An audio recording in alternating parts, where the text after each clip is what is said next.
بسم اللہ الرحمن الرحیم۔ السلام علیکم۔ دین اسلام کی معلومات میں آپ سب کو خوش آمدید۔ سوال: لڑکے لڑکی پر کس عمر میں روزے فرض ہوتے ہیں؟ جواب: لڑکے اور لڑکی پر بالغ ہونے کے بعد روزہ رکھنا فرض ہوتا ہے۔ اگر بلوغت کی کوئی علامت نہ پائی جائے تو 15 سال کی عمر ہونے پر انہیں بالغ تسلیم کیا جائے گا اور روزہ رکھنا فرض ہوگا۔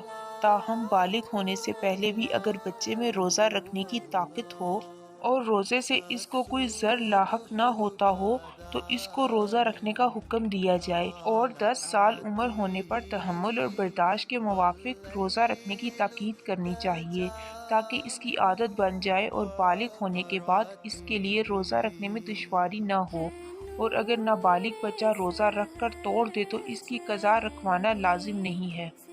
ویڈیو اچھی لگے تو ویڈیو کو لائک، شیئر، چینل کو سبسکرائب ضرور کریں اور ساتھ لگے بیل آئیکن کو بھی کلک کریں تاکہ آنے والی ہر ویڈیو آپ تک پہنچ سکے۔